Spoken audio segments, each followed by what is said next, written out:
जय गुरु जी महाराज। जय गुरु जी। गुरु जी की प्यारी सात संगत को प्यार भरा नमस्कार। On behalf of multilingual global Sevadar team we welcome Nupur aunty ji.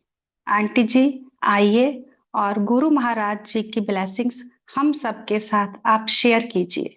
Welcome aunty जी। जय गुरु जी। Thank you aunty. जय गुरु जी।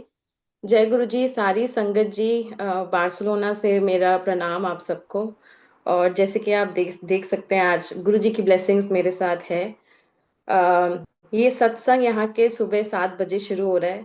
और आज मैं जो भी बोलने वाली हूँ वो गुरु जी की मर्जी से बोलने वाली हूँ, क्योंकि हम सबको पता है कि हम जहाँ पे भी हैं उसका कारण सिर्फ और सिर्फ गुरु जी हैं। वो ही जानते हैं उनकी लीला वो क्या कराते हैं। तो आज का जो सत्संग है वो मेरी जुबानी है, लेकिन जो हमारे गुरु जी हमसे कहलवाना चाहते हैं मैं वही बोलने वाली हूँ।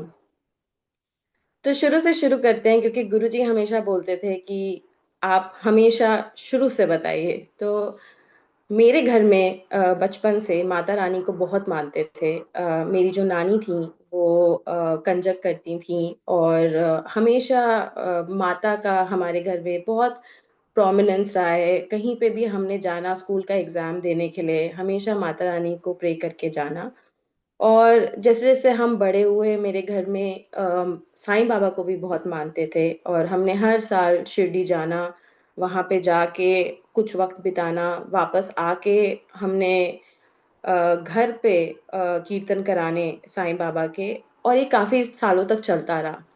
पर संगत जी, बचपन से ही चाहे मैं माता रानी को मानती थी या मैं साईं बाबा को मानती थी, एक चीज कॉमन थी। मुझे बार बार सपने में बचपन से शिवलिंग आते थे और नाग आते थे। और मेरे साथ ये अ, बहुत बारी दोहराया जाता था।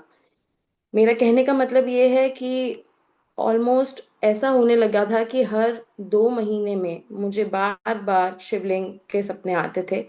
और जब मैं छोटी भी थी, मैं अपनी मम्मी को जाके बताती थी कि मुझे शिवलिंग के सपने आ रहे हैं, और मम्मी ने मेरे घर के पास एक शिव मंदिर था, वहां मुझे लेके जाना और हमने शिवलिंग पे जल चढ़ाना। तब तो हम गुरुजी से जुड़े नहीं थे, या शायद पहले से जुड़े हुए थे, लेकिन गुरुजी की यूनिवर्सिटी में शायद उस टाइम मेरा दाखिला नहीं था। तो उस टाइम पे हम एस्ट्रोलॉजर्स को बहुत मानते थे। और 2013 की बात है कि मेरी मम्मी को एक एस्ट्रोलॉजर ने कहा कि नुपुर के जो ईश देव हैं वो शिव हैं। और उसको जो बार बार ये ड्रीम्स आते हैं, चाहे वो शिवलिंग हो चाहे वो सांप हो, अम, ये एक पुकार है उन उसके ईश देव की कि उसको अब अपने ईश देव की पूजा करनी चाहिए। अब हमें अगर भगवान से कोई रिलेटेड बात बोल देता है, तो हमारा हम उसी टाइम पे हम सोचने लगते हैं कि हाँ, यही हमें करना है। और जैसा कि मैंने कहा, मैंने मंडे टू मंडे जाना शुरू किया शिव मंदिर, और वहां पे जाके मैंने शिवलिंग को जल चढ़ाना शुरू किया। उसका कारण जो भी रहा हो, किसी ने भी मुझे कहा हो, लेकिन जब मैंने शिव जी के शिवलिंग पे जाके जल चढ़ाना शुरू किया, मुझे एक इंस्टेंट कनेक्शन फील होना शुरू हुआ। और धीरे धीरे धीरे धीरे धीरे 2013 से लेके 2018 तक मैं हर मंडे जाती थी, शिवलिंग पे जल चढ़ाती थी, और फिर मैं अपने ऑफिस जाती थी। और 2018 में ऐसा हुआ कि मेरे ऑफिस में कुछ दिक्कतें चल रही थी। मेरे किसी मैनेजर के साथ नहीं बन रही थी, और उससे मुझे, और मैं काफी उस टाइम पे यंग भी थी। उतनी मेच्योरिटी भी नहीं होती है उस टाइम पे, लगता है कि काम ही सब कुछ है जिंदगी में। तो मुझे बहुत ज़्यादा मायूस लगने लगा। मुझे लगने लगा कि शायद मैं सक्सेसफुल नहीं हो पाऊंगी अपने लाइफ में। शायद मैं एकदम मन साफ होके बोलती हूँ तो शायद कॉर्पोरेट लाइफ में मैं अच्छा नहीं कर पाऊंगी और मेरे सपने पूरे नहीं होंगे। बहुत अ, अब बहुत छोटा लगता है, लेकिन उस टाइम पे ये मुझे मानसिक तौर पे बहुत परेशान करती थी ये बात। और मेरी सीट के बाजू में एक गुरु संगत बैठती थी, और उनको दिखता था कि मुझे कितनी तकलीफ होती थी, तो उन्होंने मुझे बोला, उन्होंने पहले तो मुझे अपना एक्सपीरियंस बताया। संगत जी वो बेड रिडन थी, 1 साल तक बेड रिडन थी। उनको एक चोट लगी थी और जिसकी वजह से वो चल नहीं पा रही थी, और 1 साल तक उन्होंने जल प्रसाद पिया। और ये मेरी खुद फर्स्ट हैंड उनसे सुनी हुई बात है, इसलिए मैं जब वो मुझे ये बता रही थी, तब मैं उनकी श्रद्धा समझ पा रही थी कि वो कितने कन्विक्शन से मुझे बता रही हैं। और उनके आंखों में आंसू थे कि वो गुरुजी से रोज प्रे करती थी, उनके स्वरूप के सामने उनका जल प्रसाद रोज पीती थी कि मैं एक दिन वापस चल पाऊं। और संगत जी देखते देखते वो चलने लगी, उनकी लाइफ नॉर्मल हुई, वो जॉब में आई, वो मुझसे मिली। और शायद वही ज़रिया थी कि जहाँ मुझे गुरुजी के बारे में पहली बारी पता चला। तो उन्होंने मुझे बोला कि नुपुर, तुम मायूस मत हो, जो भी तुम्हारी प्रॉब्लम है, बड़ी या छोटी, जो भी है, तुम भगवान में मानती हो, मैं तुम्हें मेरे गुरु से मिलाना चाहती हूँ, और मैं तुम्हें बड़े मंदिर लेके जाऊंगी। तो मैं, उनके 2 बच्चे, उनके हस्बैंड और मेरी फ्रेंड, हम बड़े मंदिर गए 2018 में। मैं बड़े मंदिर फर्स्ट टाइम देखा था, बट जो शिवलिंग मैंने वहां पे देखा बड़े मंदिर में, ऐसा ही शिवलिंग मेरे सपने में आता था बचपन से। और मुझे इंस्टेंटली एक कनेक्शन फील हुआ, और मुझे लगा कि कहीं ना कहीं मेरा आना यहाँ पे भगवान की मंजूरी थी। मैं वहां पे गई, मैंने अरदास की, और मैंने बैठ के लंगर प्रसाद खाया। उस टाइम पे संगत जी 2 लोग एक प्लेट में खाते थे लंगर प्रसाद, और मेरे सामने जो अंकल बैठे थे, वो भी पहली बारी गुरुजी के बड़े मंदिर आए थे लंगर प्रसाद खाने के लिए। और मुझे आज भी याद है कि हम दोनों को उस टाइम पे नहीं पता था कि लंगर प्रसाद पूरा खत्म करना होता है। और मेरी जो सहेली थी, उन्होंने बोला कि आप लंगर प्रसाद दवाई है, और आपने अपनी पूरी ब्लेसिंग खत्म करनी है। और हम जब लंगर प्रसाद खा रहे थे, तो हम दोनों को फील हुआ कि हम यहाँ पे, महसूस हुआ कि हम यहाँ पे आए हैं, कुछ तो हमारा आज आपसे आपस में मिलना था, कल्याण होना था, और हमने ये प्लेट शेयर की। खैर, हम जब बड़े मंदिर से बाहर आए, मेरी जो सहेली है, उन्होंने अपने पर्स से एक पॉकेट स्वरूप निकाला गुरुजी का, और उन्होंने मुझे बोला कि मुझे ऐसा लगता है नुपुर, मुझे अंदर से ऐसी फीलिंग आ रही है कि गुरुजी ये ब्लेस स्वरूप आपको देना चाहते हैं, और ये आपकी पहली ब्लेसिंग है। और उस टाइम पे मुझे नहीं पता था संगत जी कि मैं बड़े मंदिर कभी वापस आऊंगी नहीं आऊंगी, इतना दूर का तो मैं सोच भी नहीं रही थी। मुझे अच्छा लगा वहां जाके, मैंने लंगर प्रसाद खाया, मुझे एक डिवाइन प्रेजेंस फील हुई, एक ऊर्जा में शिफ्ट फील हुई। मुझे लगा कि मैं एक बहुत ही पॉजिटिव जगह पे आई हूँ।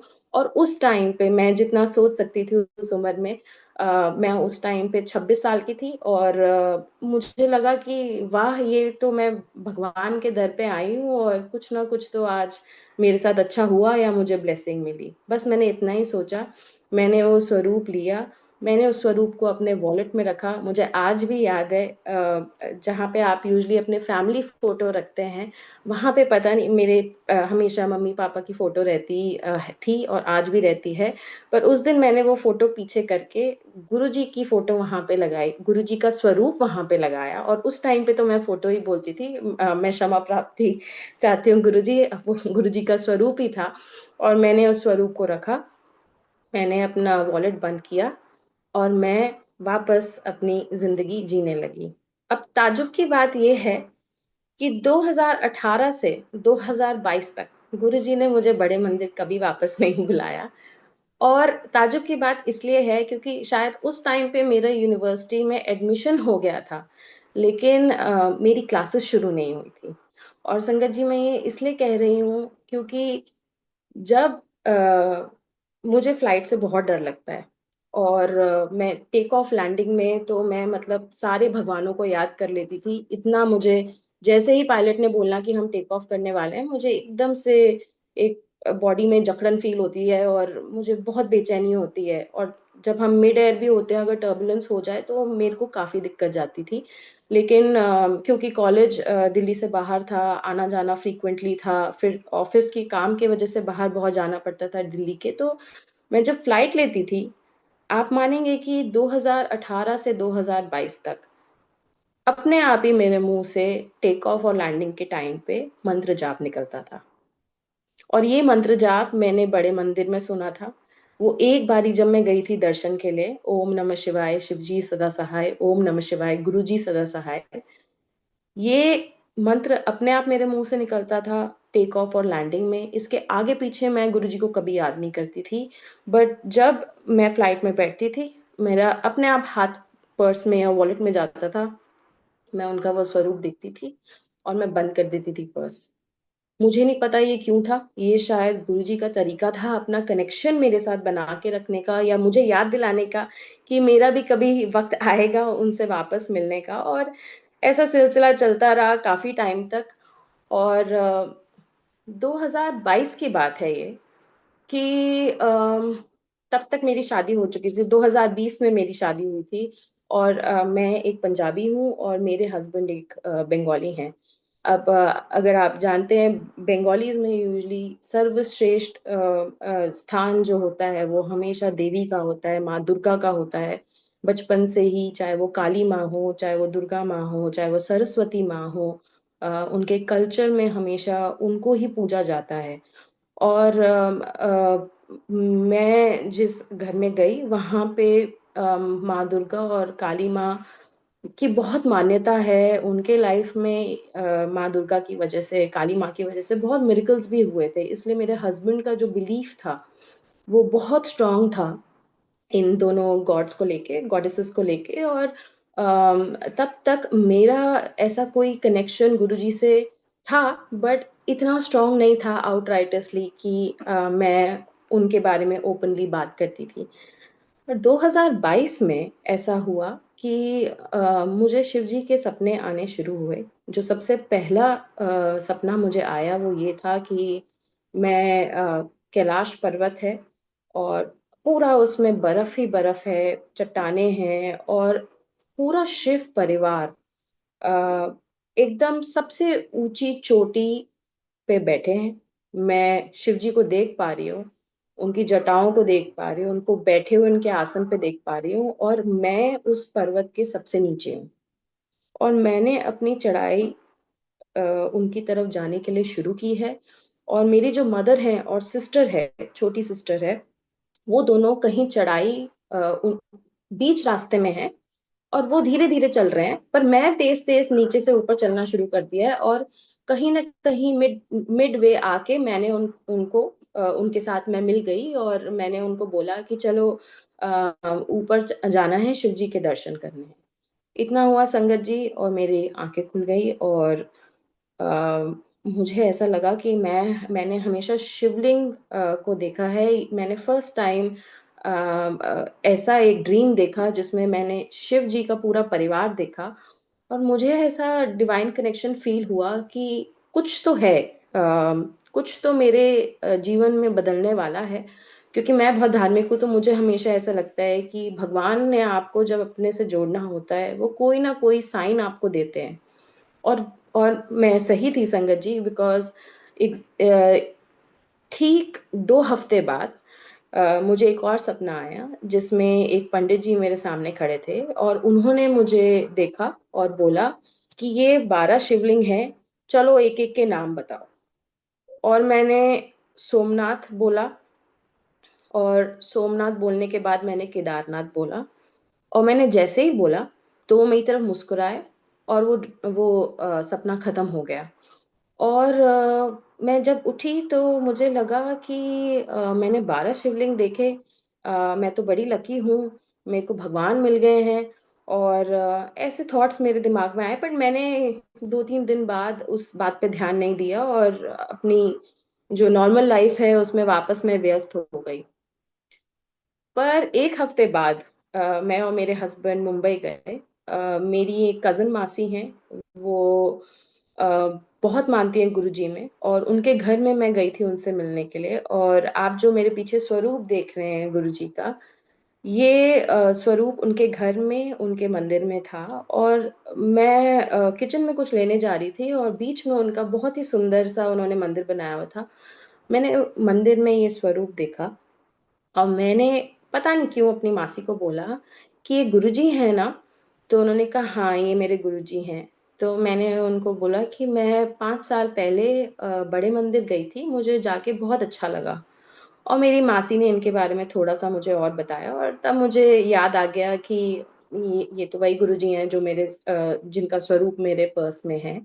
और पता नहीं क्यों मैंने अपनी मासी को बोला कि मासी अगर आपको कोई प्रॉब्लम नहीं है तो क्या मैं गुरुजी को लेके जा सकती हूँ अपने घर। तो मेरी मासी तो बहुत खुश हुई, उन्होंने कहा कि हाँ बेटा तू ये स्वरूप ले ले, मुझे तो और स्वरूप मिल जाएगा। और मैंने ये स्वरूप उठाया, मैंने अपने बैग में रखा और हम फ्लाइट के लिए निकल गए।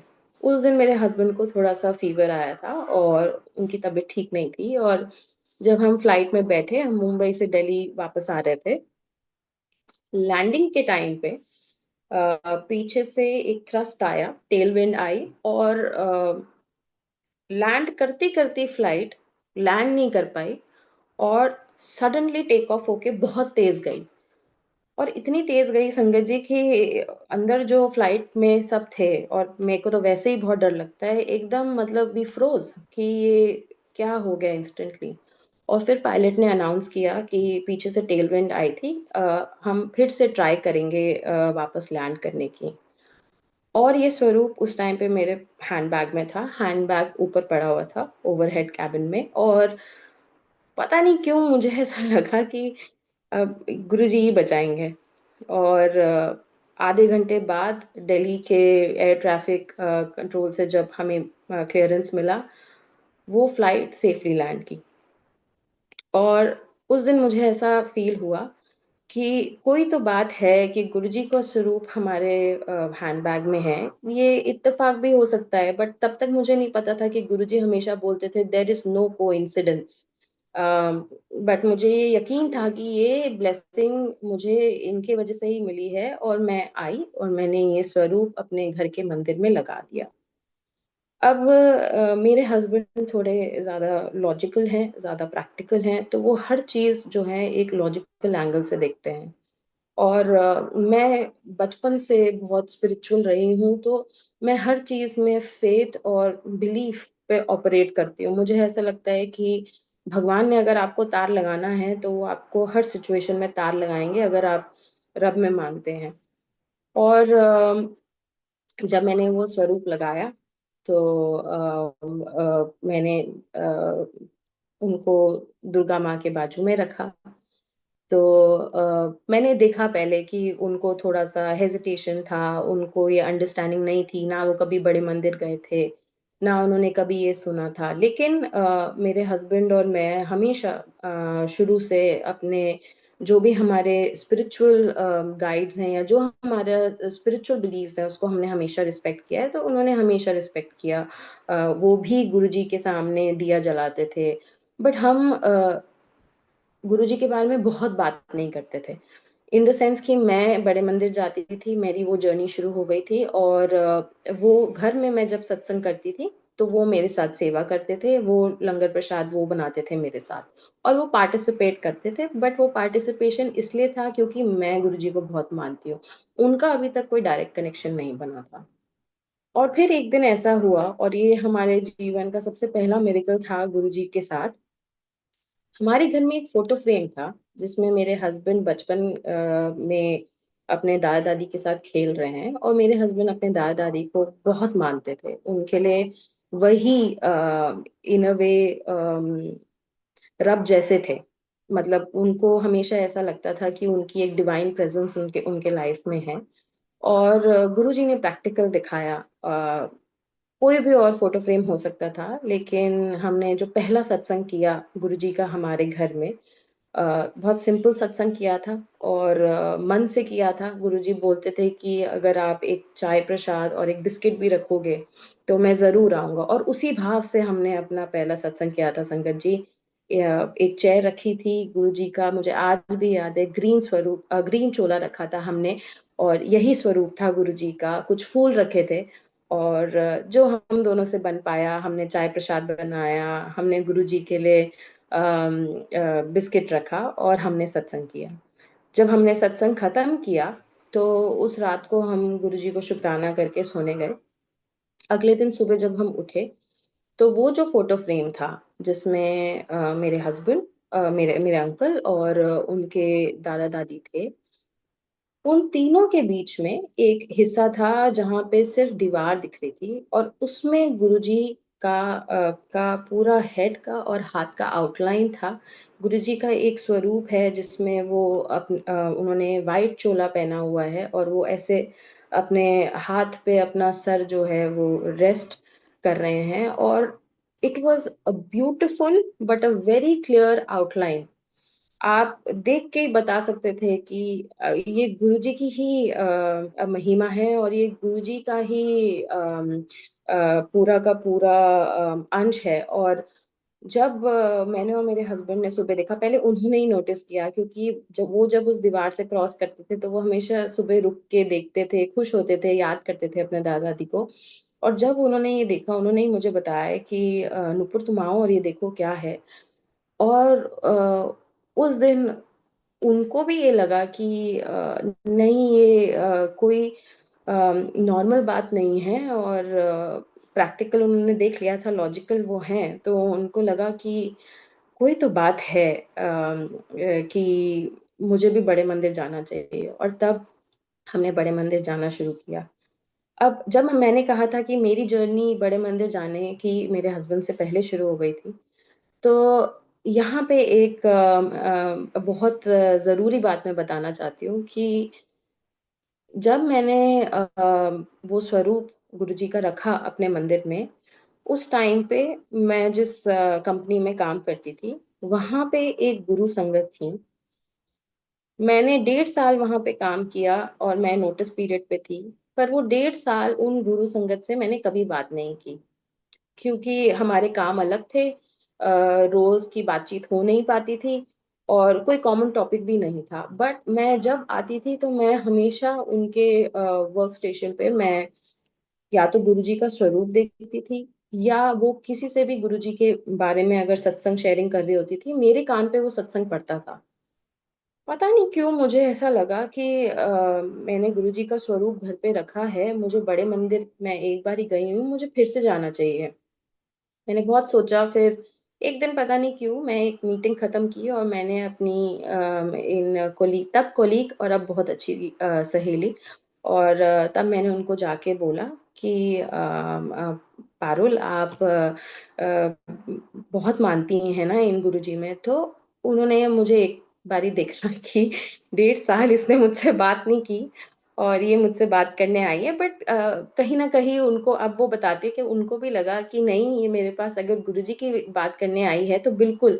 तो उन्होंने ओपन हार्ट से मुझे वेलकम किया, उन्होंने बोला कि हाँ बड़े मंदिर है, आप जा सकते हो। तब कोविड खत्म हो चुका था, और ये 2022 की बात है, सितंबर की। और तब उन्होंने मुझे ये बोला कि हाँ ये टाइमिंग्स हैं, आप जा सकते हो, और आपको चाहिए तो मैं भी आपके साथ जा सकती हूँ, बट आज मंडे है और मुझे ऐसा लगता है नुपुर कि आपको आज जाना चाहिए। तो मैंने कहा ठीक है। मैंने अपनी मम्मी को फोन लगाया जो दिल्ली में रहते थे, तब मैं गुड़गांव में रहती थी। तो मैंने अपनी मदर को बोला, और मेरा जो ऑफिस था वो वसंत कुंज में था, तो मैंने अपनी मदर को बोला कि मम्मी आप रेडी हो जाओ, हमें बड़े मंदिर जाना है। खैर मेरी मम्मी मुझे बड़े मंदिर के बाहर मिली, और हम दोनों जहाँ पे वो एक पूरा रेड कारपेट होता है, वहां पे हमने चलना शुरू किया है। अब मेरी मदर तो फर्स्ट टाइम आई है बड़े मंदिर, मैं 5 साल पहले आई थी, तो मुझे बड़े फेंट मेमोरीज थे। बट मुझे ये याद था कि हाँ यही पूरा पैसेज है, आगे हम जाके अपने जूते उतारेंगे और फिर हम अंदर जाएंगे। अब संगत जी, मुझे नहीं पता था उस टाइम पे कि गुरुजी के रोज पेटल्स की अगर आपको सुगंध आए तो वो आपके लिए एक डिवाइन ब्लेसिंग है। और ऐसा ही हुआ। मैं जब अपनी मदर के साथ चलने लगी तो मैं अपनी मम्मी को बार बार बोलूं कि मम्मी मुझे बड़ी अच्छी सुगंध आ रही है रोज की, यहाँ तो कोई रोज का फ्लावर है ही नहीं, ना यहाँ पे कोई ट्री है, ना कोई प्लांट्स है यहाँ पे रोज के। वो मुझे बोल रही बार बार कि तुझे कहाँ से आ रही है, मुझे तो कुछ भी नहीं आ रही, तुझे ऐसे लग रहा होगा। और पूरा हमारा जो दर्शन था उसमें संगत जी, इतनी रोज की सुगंध, इतनी रोज की सुगंध, हम जहाँ चले वहां से मुझे कभी दाएं से आए, कभी मुझे बाएं से आए रोज का सेंट। और हम जब घर आए, उसके बाद मैंने अपनी इस फ्रेंड को अपना एक्सपीरियंस बताया वापस ऑफिस जाके, और उन्होंने मुझे देख के स्माइल किया। तो उन्होंने मुझे बोला कि कि देखा, गुरुजी ने अपनी प्रेजेंस फील कराई।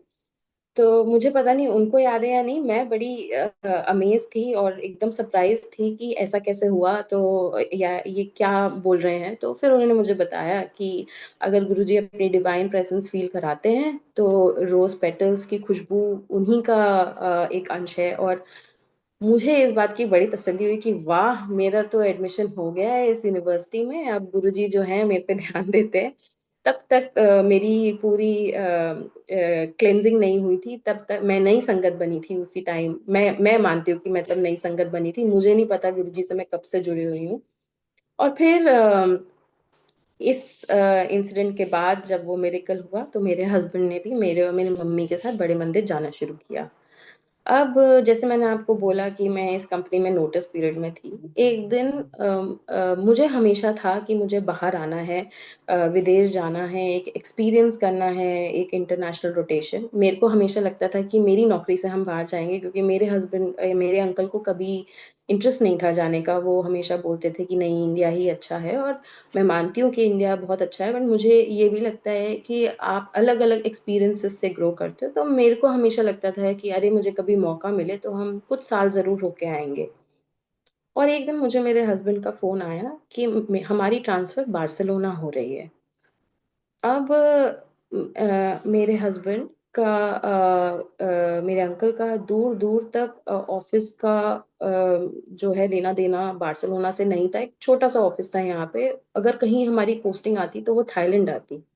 तो बार्सिलोना हमारे दिमाग में आया भी नहीं था कभी, कि अच्छा हमारी ट्रांसफ़र बार्सिलोना होगी। बट इसका मतलब ये था कि हमें शिफ्ट होना पड़ता। और फिर उन्होंने मुझे बोला कि क्या हमें जाना चाहिए? तो मैंने कहा कि हाँ, बिल्कुल जाना चाहिए।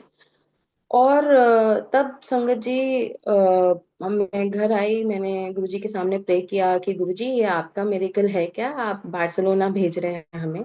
ख़ैर मुझे उस टाइम पे तो कोई जवाब नहीं मिला, और मैंने अपने प्रैक्टिकल माइंड से, अपनी लिमिटेड अंडरस्टैंडिंग से मैंने और मेरे हस्बैंड ने डिसाइड किया कि ठीक है, जाना चाहिए। बट गुरुजी ने तभी जोड़ा संगत जी, जब असली चैलेंजेस लाइफ़ में आने थे। क्यों? और मैं इसलिए बोल रही हूँ क्योंकि जब हमें पता चला कि मेरे हस्बैंड का ट्रांसफ़र होगा, उनका ट्रांसफ़र पहले होना था, इन द सेंस कि उनके ऑफ़िस वालों ने कहा था कि अगर आप अपने वाइफ़ के डॉक्यूमेंट्स की वेट करेंगे तो आपको आपका लंबा जाएगा ये ट्रांसफ़र का प्रोसेस। तो हम आपको रिकमेंड करेंगे कि आप पहले चले जाइए और आपकी वाइफ़ जो हैं वो आपके बाद आएँ। कुछ महीनों का गैप होगा, बट अगर आप दोनों बेयर कर सकते हैं, तो आप पहले आ जाइए ताकि एट लीस्ट आप वहाँ पे काम करना शुरू कर दें। हमने काफ़ी बातचीत की, सोच-विचार किया कि करना चाहिए, नहीं करना चाहिए, और फिर हमने डिसाइड किया कि चलो ठीक है, अगर ऑफ़िस वाले ये बोल रहे हैं, तो हम मेरे अंकल को पहले भेज देते हैं। और उनका पेपर वर्क हुआ, 2 महीने के अंदर उनका वीज़ा अप्रूवल आ गया। और उनको बोल दिया गया कि ये 2023 की बात है। उनको बोला गया कि 2023 के एंड में बोला गया कि आपका ट्रांसफ़र है, और अगस्त 2024 तक उनको बोल दिया कि आपका ट्रांसफ़र आ गया है, आपका वीज़ा आ गया है। अक्टूबर 2024 में आपने वहाँ पे चले जाना है। चलिए ठीक है, अब हमारी शादी को भी 3-4 साल हो गए थे, तो हमें अब फ़ील होने लग गया था कि अब हम रेडी हैं पेरेंट्स बनने के लिए। और हमने सोचा कि अब हमें उस जर्नी के बारे में भी सोचना चाहिए। बट क्योंकि मेरे हस्बैंड का ट्रांसफ़र हो रहा था, तो हम कॉन्फिडेंट नहीं थे कि हम अभी रेडी हैं ये नई रिस्पॉन्सिबिलिटी के लिए या नहीं। और तब ऐसा हुआ कि मैं और हम 2 बहनें हैं, तो मैं और मेरी बहन, हमें हमेशा से ऐसा लगा है कि बेटियाँ हमेशा ज़्यादा अफ़ेक्शनेट होती हैं, और हमारी मदर के साथ भी हमारा बॉन्ड ऐसा ही रहा है बचपन से। तो कहीं न कहीं मेरे मन में था कि कि कभी अगर मेरी बेटी हो, तो बहुत ही ग्रेटफुल रहूँगी मैं। और अक्टूबर में जब मेरे हस्बैंड ने जाना था, तो सितंबर में एक बारी हम बड़े मंदिर में गए थे। हम उस टाइम पे 10 मिनट के लिए हमें मौका मिला था अंदर दरबार में गुरुजी के स्वरूप के सामने बैठने के लिए। और जब हम बैठे थे तो मैंने आँख बंद की, और मैंने प्रे किया गुरुजी को कि गुरुजी, अगर मेरे को जब भी कभी बेबी हो तो मुझे एक प्यारी सी डॉटर मिले। और उस विजन में मैंने एक विजन भी देखा मैंने उनके गद्दी के सामने। वो ये था कि मैं और मेरे अंकल जो हैं वो बड़े मंदिर आ रहे हैं अंदर। गुरुजी ने एक बहुत ही सुंदर लग रहे थे गुरुजी, एक बहुत ही सुंदर पिंक कलर का चोला पहना था जिसमें फ्लावर्स थे मल्टी कलर। और गुरुजी जो हैं हमारे बच्चे को अपनी गोद में उठा रहे हैं और हम गुरुजी के चरण छू रहे हैं। और फिर मेरी आँख खुल गई। फिर जब उसके अगले सैट हम सैटरडे टू सैटरडे बड़े मंदिर जाते थे। जब अगले सैटरडे गए, फिर मेरे दिमाग में वो विज़न आया। ऐसा मेरे साथ संगत जी 3 बारी हुआ। और चौथी बारी, अब सितंबर आ चुकी थी, अक्टूबर में मेरे हस्बैंड का तबादला था। और जब चौथी बारी हम गए और मैंने फिर से अरदास की, और उस दिन भी ऐसा हुआ मेरे साथ कि एकदम गद्दी के सामने मुझे बैठने का मौका मिला और मैं गुरुजी को फिर अरदास की, गुरुजी मुझे ना बेटी दे दीजिए। और संगत जी, मैंने जब अपनी आँखें खोली तो वहाँ पे एक और संगत आई हुई थी। एक स्ट्रोलर पे उनकी बेटी थी और उनके बेटी के नाक के अंदर पाइप्स थी। और मुझे कहीं न कहीं ऐसा लगा कि गुरुजी मुझे कुछ इशारा दे रहे हैं। उस टाइम पे मुझे समझ नहीं आया, पर आज मुझे पता है कि वो क्यों मैंने देखा था। और उसके बाद मैं मेरे को वो विज़न्स आने बंद हो गए। और मेरे सपने में गुरुजी आए। और अक्टूबर 1 को मेरे हस्बैंड ने जाना था, ये 15 सितंबर की बात थी। और मैं सपने में मैं देख रही हूँ कि मेरे हस्बैंड जो है एक स्ट्रेचर पे लेटे हुए हैं और मैं बहुत रो रही हूँ। और क्योंकि मुझे डॉक्टर ने बोला है कि आपके जो हस्बैंड हैं उनके पास सिर्फ 30 मिनट है और आप बात कर लो जो करनी है। और उस सपने में संगत जी मैंने ऐसी गुहार लगाई अंदर से कि गुरुजी आप कहाँ हो, ये मेरे साथ नहीं हो सकता है। और नेक्स्ट थिंग जो मुझे पता है, और मैं ऐसा मानती हूँ कि मैं मुझे उस दिन गुरुजी महसूस हुए मेरे उस सपने में। गुरुजी मेरे बाजू में खड़े थे, उन्होंने एक ग्रीन चोला पहना हुआ था। उन्होंने अपना जो लेफ्ट हाथ है वो मेरे कंधे पे रखा। उनका ओम मुझे आज भी याद है, इतना डिस्टिंक्टली मुझे उस ड्रीम में दिखा। और वो मेरे को ऐसे पैट करके बोल रहे, ओ कुछ नहीं होना इसको, जान देना उसको, तू ਇੱਥੇ ਰਹਿ ਮੇਰੇ ਨਾਲ, तू ਇੱਥੇ ਕੋਲ ਰਹਿ ਮੇਰੇ ਨਾਲ। 8.5 ਤੇ 9 ਮਹੀਨਾ ਤੁਸੀਂ ਮਿਲਣਾ ਨਹੀਂ। ਉਹਨਾਂ ਨੂੰ ਜਾਣ ਦੇ, तेरे अंकल ਨੂੰ मैं ब्लेस कर रहा हूँ, तू रोया मत कर, तू बैठ ਇੱਥੇ। और संगत जी उन्होंने जब ये मुझे बोला, मैं चुप होके बैठ गई। मेरे हस्बैंड का ट्रांसफ़र हो गया। और मैंने फिर बड़े मंदिर हर हफ्ते जाना शुरू किया। और क्योंकि मैं जब वहाँ जाती थी मुझे एक वो मेंटल स्ट्रेंथ और करेज मिलता था। और मेरे और मेरे अंकल का जो इक्वेशन है वो ऐसा है कि हम दोनों को एक दूसरे के साथ वक्त बिताना ज्यादा अच्छा लगता है। और ऐसा सडनली हुआ कि वो किसी और देश में चले गए, किसी और टाइम ज़ोन में हो गए, मैं किसी और टाइम ज़ोन में हो गई। मैं उस टाइम पे काम करती थी, मेरी जॉब बहुत हेक्टिक थी, मेरे हस्बैंड की भी जॉब बहुत हेक्टिक थी, हार्डली बात करने को मिलता था। तो उनको भी अगर कोई प्रॉब्लम होती थी तो वो शेयर अगर उनको करना है तो वो मेरे मीटिंग के टाइम पे कॉल करते थे। और मैं भी ऐसे ही करती थी। तो वो जो टाइम होता है और हम बहुत बातें करते हैं, तो वो टाइम और वो कनेक्शन हमें ऐसा फ़ील होता था कि हमें टाइम नहीं मिल पा रहा है एक-दूसरे के साथ। और मेरे हस्बैंड ने मेरे अंकल ने मुझे बोला कि आप दिसंबर में मेरे से मिलने आ जाओ। तो मैंने कहा ठीक है मैं आऊँगी। और मैंने अपने पेपर बनाए, मैंने एक ट्रैवल एजेंट से बात की। अब उस ट्रैवल एजेंट ने मुझे जिस वीज़ा की गाइडेंस दी, उस गाइडेंस के लिए स्पेन में पुलिस वेरिफ़िकेशन करना पड़ता है, जो एक बहुत ही लेंदी प्रोसेस होता है। और पुलिस इतनी आसानी से यहाँ पे आपको वो साइन ऑफ नहीं देती है और कई बारी उस वीज़ा को आने में महीने-महीने लग जाते हैं। तो ख़ैर मुझे ये नहीं मालूम था और मैं वीज़ा सेंटर पहुँच गई बहुत उम्मीद में कि आज मैं पेपर सबमिट कर दूँगी, मेरा वीज़ा आ जाएगा और फिर मैं अगले महीने जाके अपने अंकल से मिल के आऊँगी। जब मैं वहाँ पे अपने वीज़ा के पेपर लेके गई, तो जो काउंटर पे लेडी थी, वो एक पोलाइट लेडी थी, उसने मेरे पेपर देखे। और मैं मन-मन प्रे कर रही थी कि यही लेडी मुझे मिले क्योंकि वो सबके पेपर अप्रूव कर रही थी। जो उनके बाजू में बैठी थी लेडी, वो थोड़ी-सी स्ट्रिक्ट थी, तो वो कई-कई फाइल्स रिजेक्ट भी कर रही थी। और मुझे डर था कि मैंने एजेंट ने बोला है, बट मुझे भी कहीं ना कहीं पता था कि ये हो सकता है कि वो पुलिस वेरिफिकेशन का पेपर मांगे, क्योंकि मैं ऑनलाइन देख चुकी थी। खैर ऐसा हुआ, और मैंने जैसे ही अपनी फाइल रखी तो वो लेडी उठ गई और उन्होंने बोला कि मुझे ना कोई काम है हेड ऑफिस में, मैं ना वापस आती हूँ, इनकी फाइल ना आप देख लो।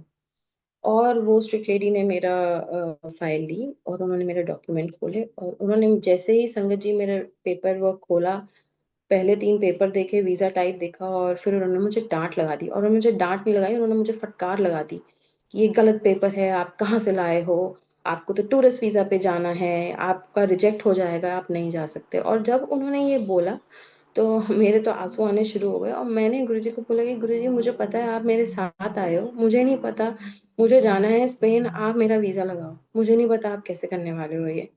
और 5 मिनट के अंदर, जब तक मैं ये डांट खा रही थी, 5 मिनट के अंदर वो लेडी वापस आई। वो लेडी आके काउंटर पे बैठी और दूसरे अटेंडेंट को बोली कि मुझे नहीं पता कि मैं वहां तक चल के जा रही थी, बट फिर मुझे नहीं पता मैं क्यों वापस आ गई, बट मैं चलो कल चली जाऊंगी, मैं ही इनकी फाइल देख लेती हूँ।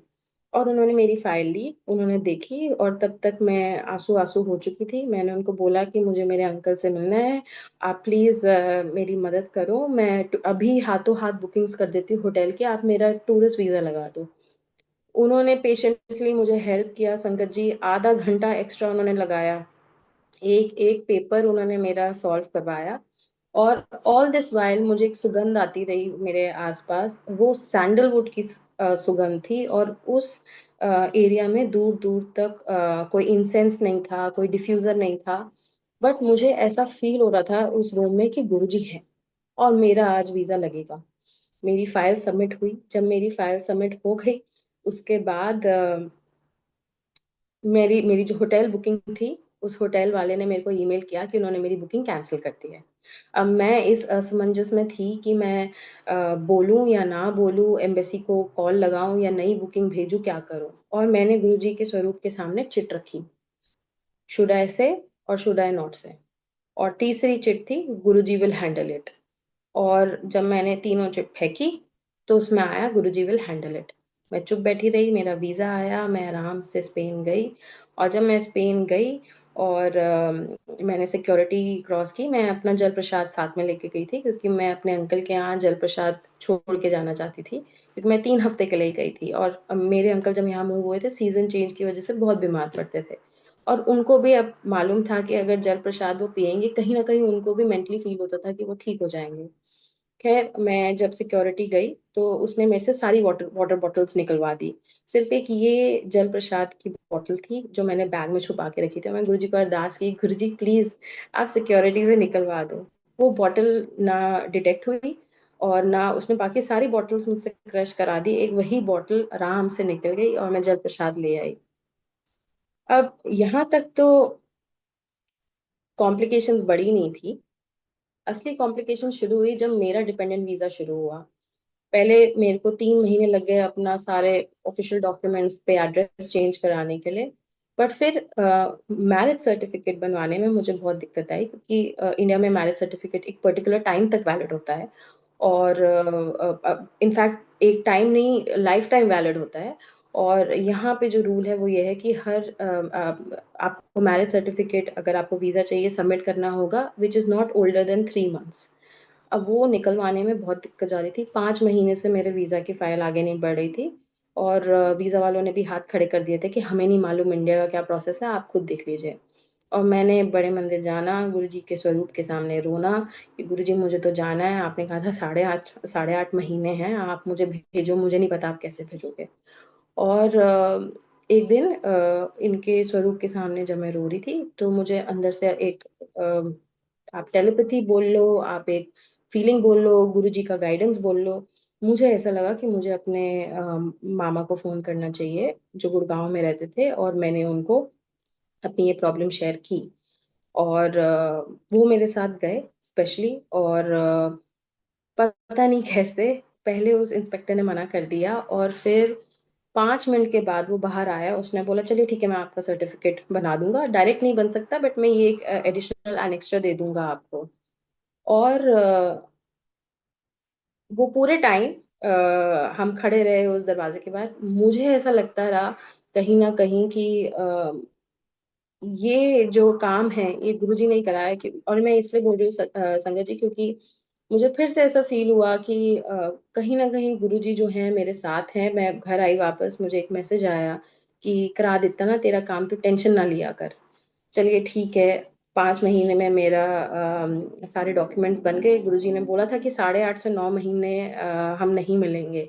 और गुरुजी ने मुझे ये इंडिकेशन भी दे दिया था कि बेटी तो नहीं होगी अभी, या अभी में भी सही टाइम नहीं है।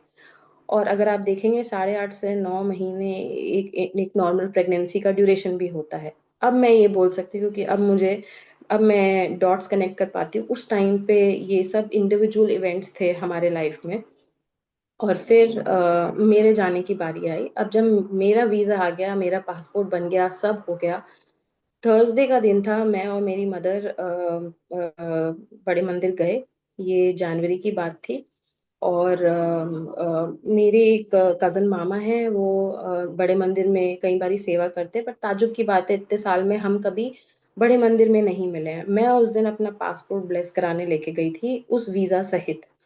और जो सेवादार थे वहां पे, उन्होंने मेरा वीजा सामने रखा। और जैसे ही उन्होंने मेरा वीजा सामने रखा, तो वो सेवादार अंकल ने वीजा का पेज अपने आप ही खोल दिया, ब्लेस करा दिया और मुझे फिर वापस दे दिया। और जैसे ही वापस दिया, मैं और मेरी मदर उठे दरबार से बाहर जाने के लिए, और सामने मेरे वो मामा खड़े थे और वो स्माइल कर रहे थे। और उन्होंने बोला कि चलो आओ, तुमने दर्शन कर लिए, लंगर प्रसाद खा लो। अब मेरी मदर हमेशा, वो नीचे नहीं बैठ सकती, तो वो हमेशा जहाँ पे इंडिविजुअल लंगर प्रसाद खाते हैं वहां पे वो अपनी चेयर पे बैठी, और मैं जाने लगी जो हमारा जनरल जगह होती है नीचे बैठ के खाने की। पर मेरे मामा ने बोला कि नहीं नुपुर, तुम भी इधर आओ, तुम भी अपनी मदर के साथ लंगर प्रसाद खा लो। और उन्होंने हमें प्लेट ला के दी। अब संगत जी, मुझे कढ़ी बहुत पसंद है। और मैं झूठ नहीं बोलूंगी, मैं कई बार जब बड़े मंदिर जाती हूँ और मैं हमेशा गुरु जी को प्रे करती हूँ, गुरु जी कढ़ी प्रसाद खिला दीजिए प्लीज, और हलवा खिला दीजिए। और उस दिन ऐसा हुआ कि मुझे कढ़ी प्रसाद, आलू, रोटी, चटनी और हलवा प्रसाद मिला। और मैंने और मेरी मदर ने वो लंगर प्रसाद खाना शुरू किया। अब मेरे जो ये मामा हैं, ये एकदम रोबदार इनकी प्रेजेंस है, और एयरफोर्स में हाई पोजीशन पे रहे हैं, और वो हमेशा हिंदी में ही बात करते हैं। उस दिन उन्होंने मुझे बोला, तो फिर तू जान लगी है स्पेन, जा रही है बार्सिलोना तू? और मैं उनको देख रही, क्योंकि ये उनका लहजा नहीं है बात करने का। तो मेरे मुंह से निकला कि हाँ, मैं अपना पासपोर्ट ब्लेस कराने आई हूँ, मैं जा रही हूँ। और मैंने उनको स्माइल किया। तो फिर उन्होंने मुझे बोला, तो हो, फिर तू बार्सिलोना जा रही है, गुरुजी भेज रहे हैं तेनू? तो मैं फिर चौकन्नी रह गई कि ये तो पंजाबी में तो नहीं बात करते हैं मुझसे। बट मैंने और मेरी मदर ने एक दूसरे को देखा, हमें लगा कि शायद गुरुजी बात कर रहे हैं उनके जरिए। बट हम दोनों में से किसी ने कुछ नहीं बोला। हमने स्माइल किया मेरे मामा जी को। और वो उस दिन मुझे हर लंगर प्रसाद का हर एक एक जो डिश था, चाहे वो कढ़ी प्रसाद हो, चाहे वो चपाती प्रसाद हो, चाहे वो हलवा प्रसाद हो, चाहे वो चटनी प्रसाद हो, सब कुछ मिला। 2 बार मिला। मैंने वो खाया। और जैसे ही मैंने अपना लंगर प्रसाद खत्म किया, थाली को माथा टेका, मैंने अपनी प्लेट दी रखने के लिए, उसी टाइम मेरे मामा आए और उन्होंने मुझे गुरुजी का एक लॉकेट स्वरूप दिया। और उन्होंने मुझे बोला, चल हुन ये ले जा। और हम वापस आए। मैंने वो पासपोर्ट रखा, मैंने गुरुजी का वो लॉकेट स्वरूप रखा। और मई में मेरे हस्बैंड ने मुझे लेने आना था। और जून 14 को, मुझे आज भी याद है, हम स्पेन जाने वाले थे, बार्सिलोना जाने वाले थे, सब कुछ यहाँ से दिल्ली से रैप अप करके। और संगत जी, ऐसा है गुरुजी का लाड बोल लो या प्यार बोल लो, कि अगर गुरुजी को आपने पूरा सरेंडर कर दिया अपने लाइफ में, तो वो आपको तार लगाएंगे चाहे जो भी हो जाए। क्योंकि वो महाशिव हैं, जो वो कर सकते हैं वो कोई नहीं कर सकता है। और यही हुआ।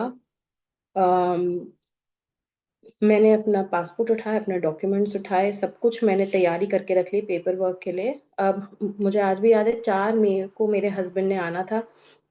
और 4 मई रात के 9 बजे हम बड़े मंदिर में थे, और 12 बजे मेरे हस्बैंड ने आना था एयरपोर्ट पे। तो हम बड़े मंदिर जाके फिर हम उनको लेके आने वाले थे एयरपोर्ट पे। और जब हमने लंगर प्रसाद खाया उस दिन, मुझे एक्स्ट्रा 2 चपाती प्रसाद एक्स्ट्रा मिले, मैंने खाया। मैंने गुरु जी को अरदास की कि आगे सब ठीक हो उनकी ब्लेसिंग से। मेरे हस्बैंड आए, और इसके एक हफ्ते पहले, एंड ऑफ अप्रैल की बात है, मैं कुछ मेडिकल चेकअप्स कराने गई, क्योंकि अब हम साथ होने वाले थे। तो मुझे ये लगा कि मैं अपने चेकअप्स अपने गायनोकोलॉजिस्ट से पहले ही करा लेती हूँ, ताकि अगर कोई दिक्कत हो या कुछ मुझे लाइफस्टाइल पर वर्क करना है, मैं पहले ही कर लूँ। जब मैं अपनी गायनोकोलॉजिस्ट से मिली तो उन्होंने कहा कि आपको पीसीओएस है, तो आपको इसको रिवर्स करने में टाइम लगेगा। तो आपको 6 मंथ्स एक्सट्रीम अपने लाइफस्टाइल पे ध्यान देना पड़ेगा, योगा करना पड़ेगा, थोड़ा वेट लूज करना पड़ेगा, ताकि आप अपना पीसीओएस को कंट्रोल कर पाओ। खैर, मैं थोड़ी निराश हुई, पर मैं वापस आई। मैंने बोला ठीक है, अब हम नए जगह जा रहे हैं, फिर से स्टार्ट कर रहे हैं सब कुछ, तो मैं अपने लाइफस्टाइल पे भी काम करूंगी, ताकि हम फिर फैमिली वे जा पाए। इतना हुआ संगत जी, मैं मेरे हस्बैंड आए, मैंने गुरु जी की ब्लेसिंग्स ली, उनको एयरपोर्ट में जाके ली, और मैंने मई में ही समहाउ मैजिकली उनकी ब्लेसिंग से कंसीव कर लिया। और तब मुझे नहीं पता था कि मैं एक्सपेक्ट कर रही हूँ, और 14 जून की मेरी फ्लाइट थी। पर मेरी तबीयत खराब होने लगी थी जून 7 से। और मुझे उल्टी तो नहीं हुई, पर मुझे उल्टी जैसा लगने लगा, मुझे थकान होने लगी, और टाइम बहुत कम था। हम सब कुछ पैक करके लेके जा रहे थे, इस तरफ दिमाग भी नहीं जा रहा था। मुझे लगा कि ज़्यादा एक्सर्शन हो गया है, तो हमने ये ध्यान भी नहीं दिया। और 14 जून को हम यहाँ पे आए, और मुझे फ्लाइट में भी अच्छा नहीं लग रहा था। और फिर आते ही मुझे मेरी अम, पहली उल्टी हुई, और जब हुई तो मुझे तब थोड़ा सा शक हुआ, और तब मैंने अपने गायनोकोलॉजिस्ट को फ़ोन किया टेस्ट करके, और मैंने बोला कि ऐसा ऐसा है, और मुझे लग रहा है कि मैं एक्सपेक्ट कर रही हूँ। तो उन्होंने मुझे फ़ोन पे बोला कि मुझे नहीं पता आप किस भगवान में मानते हो, बट यू आर ब्लेस्ड, क्योंकि मैंने जो आपका देखा था सिम्टम्स, मुझे नहीं लगता कि आप कंसीव कर सकते थे अभी, but nature is the best selector, आपको गॉड से ब्लेसिंग मिली है। मैंने उनको बोला कि आप डॉक्टर मुझे वर्चुअली ट्रीट कर पाओगे, तो उन्होंने कहा नहीं नुपुर, वो पॉसिबल भी नहीं होगा, तुम्हें जिस तरीके का सपोर्ट चाहिए अब तुम स्पेन में ही सपोर्ट लो। चलो ठीक है, ये हो गया। अब मैं थोड़ा-सा स्टेप बैक लेती हूँ कि जिस दिन मेरी स्पेन की लैंडिंग हुई, मैंने आपको बताया था मैंने अपने सारे डॉक्यूमेंट सँभाल के रखे थे। हम खुशी-खुशी लैंड कर गए, और हम जैसे ही लैंड करे, मुझे किसी ने धक्का मारा एयरपोर्ट पे, और वो मेरा बैग छीन के ले गए। और उसमें मेरा पासपोर्ट, वो मैरिज सर्टिफ़िकेट जिसके लिए गुरुजी ने मैंने इतने धक्के खाए, और गुरुजी ने इतने इधर-उधर से पूरे जुगाड़ लगा के मुझे वो सर्टिफ़िकेट दिलाया, वो फ़ाइल जो कभी नहीं खोनी चाहिए, खो गई। और मेरा दिल बैठ गया, मेरे अंकल का दिल बैठ गया। Within first 5 minutes of landing in Barcelona ये हुआ हमारे साथ, और मैं तो रोने ही लग गई थी। और वो भी बहुत परेशान हो गए थे। हमने पुलिस को कंप्लेन की, और कुछ नहीं हुआ। और मुझे उससे हमेशा अब याद रहेगा कि हमारा कोई राइट नहीं है कि हम गुरु को टेस्ट करें। गुरु की महिमा है कि वो हमारे लिए क्या करे, बट हमारा कोई राइट नहीं है कि हम गुरु को टेस्ट करें। उस दिन मैं क्षमा प्रार्थी हूँ गुरुजी, क्योंकि मैंने उस दिन उनको बहुत डाँटा। मैंने उनको बोला आप ऐसे नहीं कर सकते मेरे साथ, मैं अपनी पूरी लाइफ़, अपनी जॉब छोड़ के यहाँ पे आई हूँ फिर से स्टार्ट करने के लिए, और मेरा पासपोर्ट खो गया, सब कुछ चला गया। और तब मुझे याद आया कि जब गुरुजी ने मुझे वो सत्संग दिखाया था कि उ उन्हां नू जाने दे, मैं उन्हां नू लाइव ब्लेस कर रहा हूँ। उन्होंने मुझे भी ये बोला था कि तेनू भी लाइफ ब्लेस कर रहा हूँ। और अगर आप ध्यान से दोगे देखोगे, तो इन अ वे उन्होंने मुझे नई लाइफ ही ब्लेस की। सारे डॉक्यूमेंट्स, पैन, आधार, पासपोर्ट, हर जगह जहाँ मेरी आइडेंटिटी थी वो मिट गई। No document in a foreign land which I have just entered. और वहाँ से मैं एक्सपेक्ट भी कर रही थी, तबीयत भी ठीक नहीं थी। और पहले 3-4 दिन तो हम सदमे में रहे, उसके बाद जब थोड़ा होश सँभाला तो हमने शुरू किया अपना सब डॉक्यूमेंट्स अरेंज करना। हमें 2-3 महीने लगे, हमारे डॉक्यूमेंट्स आए, और इसी टाइम पे मेरी उल्टी बढ़ने लगी। मुझे एक कंडीशन थी मेरी प्रेगनेंसी में, जिसको हम हाइपरमेसिस ग्रेविडारम कहते हैं, जिसमें जो एक औरत को 100 औरतों में से होता है, जिसमें 5.5 6 महीने तक एक्सेसिव वॉमिटिंग होती है, आपके पेट में आप कुछ स्टोर नहीं कर पाते हैं, और एक्सेसिव नोजिया, एक्सेसिव वॉमिटिंग, कहीं बारी दिन में मैं 6 7 बारी भी उल्टी करती थी संगत जी, मैं कुछ खा ही नहीं पाती थी। और मेरा 20 किलो वजन कम हो गया था, और मेरे में इतनी भी जान नहीं थी कि मैं ढंग से खड़ी हो पाऊँ, तो मैं आधे टाइम रेस्ट ही करती रहती थी। और पहले 2 3 महीने तो मैंने बर्दाश्त किया, क्योंकि यूजुअली सब बोलते हैं कि 3 महीने तक ये होता है। फिर चौथा महीना निकला, फिर पांचवा महीना निकला, जब छठा महीना हुआ तो मैं बहुत ही वीक हो गई। और मैं नॉर्मल जल प्रसाद भी नहीं पी पाती थी, क्योंकि मैं तांबे का लोटा ब्लेस करा के लेके आई थी गुरु जी का, बट मैंने जैसे ही जल पीना, मैंने उल्टी कर देना। और मुझे इतना डर लग गया था पानी पीने से या खाना खाने से, कि अब मैं खाना खाऊंगी तो मुझे उल्टी आएगी, और मैं आधे टाइम बाथरूम में ही रहती थी। और मेरे अंकल की उस टाइम पे नया नया रोल था, वो रात के 10 बजे तक काम करते थे, और मैं कुछ खा नहीं पाती थी, उनको अपना खाना भी देखना होता था, मेरी तबीयत भी देखनी होती थी। और बहुत ही डिफिकल्ट टाइम था हमारे लिए। पर हम दोनों ने रोज गुरुजी को प्रे करना, उनको शुक्राना करना फॉर व्हाट वी हैव। और कहीं कहीं बारी एकदम टूट भी जाना एक दूसरे को देख के, कि हमसे शायद ये नहीं हो पाएगा। और संगत जी, मैंने कहा ना कि गुरुजी ने अगर आपका हाथ पकड़ा है, दुनिया इधर से उधर हो जाए, वो आपको तार लगाएंगे। अ, जब मुझे ऐसा लगता था कि बस अब नहीं हो रहा मुझसे गुरुजी, और मुझे एक टाइम पे ऐसा लगने भी लग गया था 5.5 महीने में, मैंने गुरुजी को बोला कि गुरुजी शायद मैं ये प्रेगनेंसी ही सस्टेन नहीं कर पाऊंगी। अब इतनी खुशी की बात है, लोग यूजुअली 3 महीने तक वेट करते हैं, उसके बाद बताते हैं कि अच्छा हम एक्सपेक्ट कर रहे हैं। अब मेरे केस में मेरी तबीयत ही इतनी खराब थी कि मुझे ऐसा लगता था कि मुझे किसी से बात नहीं करनी, मैं सिर्फ गुरुजी से बात करती थी, और अपनी मदर से बात करती थी, और अपने हस्बैंड से बात करती थी। बाकी मैं किसी से बात नहीं करती थी। और मेरी मासी यूके में डॉक्टर हैं। और जब मैं यहाँ पे आई, मेरे पास जब पेपर्स नहीं थे, मेरी तबीयत खराब होती थी, मुझे आईवी ड्रिप लेना होता था। ये गुरुजी की महिमा है कि बिना बिना पेपर्स के, बिना डॉक्टर्स के, मेरे को जब भी मेरी एक्सट्रीम तबीयत खराब होती थी बार्सिलोना में, वो मुझे इमरजेंसी में लेके जाते थे, मुझे वहां पे जगह दिलाते थे, मेरा उसी टाइम ट्रीटमेंट होता था।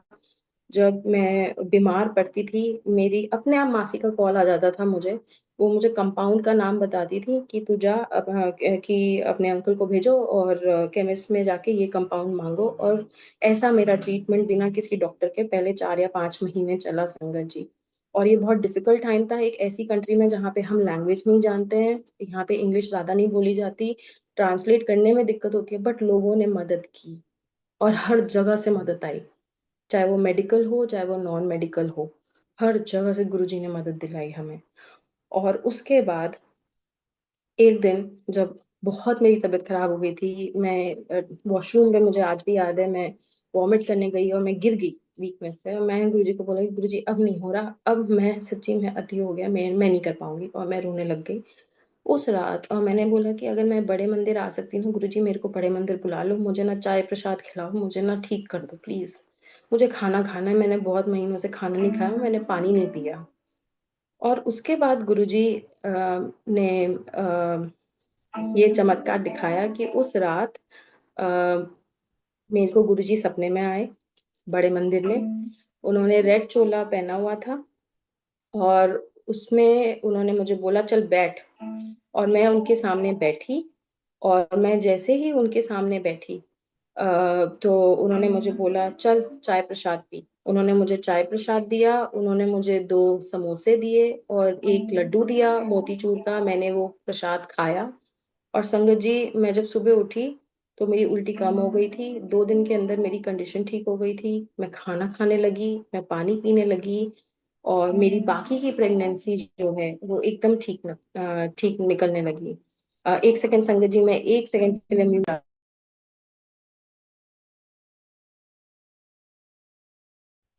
और फिर आया मेरा डिलीवरी का दिन। डिलीवरी के अपनी पूरी प्रेगनेंसी मैंने शिव पुराण पढ़ी, और यहाँ पे नाम आपने अपने बच्चे का उसी दिन बताना होता है जिस दिन आपकी डिलीवरी होती है। और जिस दिन मेरी डिलीवरी थी उसी दिन, उसके 2 दिन पहले, मैं 2 नाम में हम सोच रहे थे, कंफ्यूज थे, शिवांश और अद्वित, मेरे बेटे का नाम अद्वित है। बट वो नाम गुरु जी की देन है, क्योंकि मैं और मेरे अंकल डिस्कस कर रहे थे कि जो भी नाम होना चाहिए गुरु जी की ब्लेसिंग से होना चाहिए। और हमें तब तक पता लग गया था कि हमारा बेबी बॉय होगा, और मुझे कहीं ना कहीं पता था कि मेरा बेबी बॉय ही होगा, क्योंकि गुरुजी ने मुझे ये महसूस करा दिया था कि राइट टाइम नहीं था टू हैव अ डॉटर। और ये मेरे डिलीवरी के 2 दिन पहले वो मेरे सपने में आए थे, और उन्होंने मुझे ये इंडिकेशन दिया था बोल के कि तेनू तेनू तेनू परमानेंट ब्लेसिंग दी है, एदा ख्याल रखी, और मुंडा दिया है तेनू। और मुझे इस बात पे बहुत श्रद्धा थी कि मेरे को जो बच्चा मिला है वो गुरुजी की देन है, उनकी डिवाइन ब्लेसिंग्स हैं। और जब मैं अपनी डिलीवरी के लिए मुझे जाना था, उसके 2 दिन पहले मैं शिव पुराण पढ़ रही थी, उसमें ये नाम आया अद्वैत। और तब हमने मन बनाया कि हमारे बेटे का नाम अद्वित ही होगा। डिलीवरी के दिन पे सब कुछ ठीक जा रहा था, और मेरे को एपिड्यूरल एनेस्थीसिया लगना था क्योंकि मेरा सी सेक्शन होना था। और जैसे ही मैं स्ट्रेचर पे बैठी, जो एनेस्थीसिया स्पेशलिस्ट थी, उसने कम से कम संगत जी मेरे बैक पे 12 बारी नीडल मारी पहले एनेस्थीसिया की, और उसके बाद 12 पंचर किए, 12 होल किए मेरे पीठ के ऊपर। मुझे इतनी तकलीफ अपने जीवन में नहीं हुई। मुझे सिरिंज से बहुत डर लगता है, मेरा सबसे बड़ा डर वही है लाइफ में। और वो सिरिंज पे सिरिंज भोंकी जाए और मेरे को मेरा वो एपिड्यूरल लगाने का स्पाइन में कॉलम ही ना मिले, उनको स्पेस ही ना मिले। और 11वीं बारी के बाद एनेस्थीसिया की जो स्पेशलिस्ट थी, उसके हाथ कांपने लगे। उसने मुझे बोला कि नुपुर, मुझे आपका एपिड्यूरल कॉलम में नहीं मिल रहा है एनेस्थीसिया लगाने की जगह। क्या आपको किसी ने बताया है कि आपके नीचे रीढ़ की हड्डी टेढ़ी है? मैंने बोला मुझे तो नहीं पता। उसने मुझे पूछा कि आपकी कभी कोई सर्जरी हुई है? मैंने कहा नहीं, मुझे तो ये भी नहीं पता कि मेरी कभी सर्जरी कि मेरे को ऐसा कोई प्रॉब्लम हो सकता है अपने बैक में। And the next thing I knew संगत जी वाज दैट उन्होंने एक स्पेशलिस्ट को बुलाया जो ज्यादा सीनियर थी, और उन्होंने आके फिर 2 बारी फिर से ये प्रोसेस मेरे साथ किया। और तब तक मेरी बॉडी ट्रॉमा से कांपने लग गई थी, और मैं जब गलती से नीचे मुड़ी तो मैंने पीछे ब्लड ही ब्लड देखा और इतने सारे नीडल्स देखे। और फिर मैंने गुरुजी को बोला कि गुरुजी, मैंने जो भी दुष्कर्म किए हो, जो भी मैंने, आप मेरा कष्ट कटवा रहे हो, चाहे वो मेरे आने वाले बच्चे का हो या मेरी लाइफ में मुझे ब्लेस कर रहे हो, मुझे जीवन दे रहे हो, मेरा बच्चा आप ठीक निकाल दो और मैं सही सलामत रहूं। फिर उस डॉक्टर ने बोला कि हमें डिलीवरी अभी ही करनी पड़ेगी, हम आपको जनरल एनेस्थीसिया देंगे। उन्होंने मुझे लेटाया। अब मुझे मरने से बहुत डर लगता है, और एनेस्थीसिया लगाना या मेरे बॉडी को कंट्रोल ना कर पाना मेरा बिगेस्ट फेयर है। तो मैंने उस एनेस्थीसिस्ट को बोला, किसी को बचपना लग सकता है, बट जिसको डर होता है उसको डर होता है संगत जी। और मुझे डर लगा, और मैंने बोला कि मैं मरूंगी तो नहीं ना? तो उसने मुझे बोला कि नुपुर, ये मेरा रोज का काम है, हम आपको उतना ही एनेस्थीसिया देंगे जितना आप हैंडल कर पाओगे, आप उठोगे। और उन्होंने मेरे अंकल को बुलाया, और मेरे हस्बैंड ने मुझे बोला कि नुपुर, तुम गुरुजी को याद करो, और गुरुजी की शक्ल याद रखो और मेरी शक्ल याद रखो, तुम उठोगी, तुमने उठना ही है। और मैंने गुरुजी को ग्रीन चोले में याद किया, और मैंने कहा गुरुजी, मेरा काम अभी खत्म नहीं हुआ है, आपने बोला है कि आप लाइफ ब्लेस करोगे, और ये बच्चा आपकी देन है, मुझे प्लीज उठाना और मेरा बच्चा सही निकालना। और संगत जी, मैं जब मुझे होश आई तो मेरा बच्चा मेरे हाथ में था। मेरे लाइफ का सबसे ब्यूटीफुल मोमेंट ये था कि मेरा बच्चा हेल्दी था, मैं हेल्दी थी, बट उससे भी ज्यादा ये कि जैसे ही अद्वित मेरे हाथ में आया, मेरे मुंह से निकला उसके कान पे, ओम नमः शिवाय, शिव जी सदा सहाय, ओम नमः शिवाय, गुरु जी सदा सहाय। अम, अद्वित ठीक है, अद्वित हेल्दी है। उसके बाद मैं रिकवर की। 40 दिन मेरी मदर ने मेरी बहुत सेवा की, वो आए डिलीवरी के लिए। बट सबसे बढ़िया बात यह है कि जैसे जैसे एक बेटी का ध्यान एक माँ रखती है, वैसे गुरुजी ने एक पिता की तरह मेरा ध्यान रखा। वो 40 दिन कहीं ना कहीं से मुझे सत्संग आते थे। और जैसे मैंने आपको अपनी फ्रेंड के बारे में बताया था, पारुल, मैं कहती हूँ कि हम सब रब के दिए हुए बंदे हैं, लेकिन हम में से कुछ लोग हैं जो गुरुजी के फरिश्ते हैं। ये पूरे 9 महीने जब मैं तकलीफ में थी, और मैं बार्सिलोना में बैठ के बोल रही थी, गुरुजी नहीं हो रहा, नहीं हो रहा, मेरे बच्चे को ब्लेस करो, हमें मदद करो, मेरे को बड़े मंदिर आना है, मुझे नहीं पता बड़े मंदिर आना है। उसके आधे घंटे बाद पारुल का मैसेज आता था मुझे कि मैंने बड़े मंदिर में तुम्हारे तुम्हारे बेबी के लिए अरदास लगाई है। और ये 1 या 2 बारी का इत्तेफाक नहीं है। हर बारी जब मैं ऐसा सोचती थी, और आज भी जब मैं अद्वित के लिए कुछ भी सोचती हूँ, पारुल का मुझे मैसेज आता है कि मैंने अद्वित के लिए अरदास लगाई है। और जब मेरी डिलीवरी थी, गुरुजी के ब्लेस स्वरूप्स पारुल ने मेरी मदर के हाथ भिजवाए, जल प्रसाद भिजवाया हमारे लिए। और गुरुजी की महिमा के वजह से, गुरुजी के प्यार की वजह से मैं ये डिलीवरी आराम से कर पाई। और जब 40 दिन खत्म हुए और मेरा पूरा घर में बेड रेस्ट खत्म हुआ, 40th डे के लिए को मैंने गुरुजी का पहला सत्संग बार्सिलोना में अटेंड किया, और यहाँ की गुरुजी संगत से मैं मिली। और 39 डे पे मुझे मैसेज आया गुरुजी का स्वरूप और नीचे सत्संग का इनवाइट। तो ये गुरु ही है जो करा सकता है, गुरु ही गति दे सकता है जीवन में, और कोई गति नहीं दे सकता। कोई और आपका इतना साथ नहीं दे सकता। हाँ, हमारे रिलेटिव्स हैं, हमारा पार्टनर है, हमारे पेरेंट्स है, लेकिन सिर्फ गुरु ही तार लगा सकता है संगत जी। और संगत जी, यहाँ पे मेरे पर्सनल मिरेकल समाप्त होते हैं, बट कुछ और चीजें हैं जो मैं आपसे शेयर करना चाहती हूँ, अगर इजाजत हो और टाइम है। अगर आंटी आप कंफर्म कर सकते हैं, मैं बस 5 मिनट ही लूंगी, बट मैं कुछ अपने लर्निंग शेयर करना चाहती हूँ, इफ दैट्स ओके।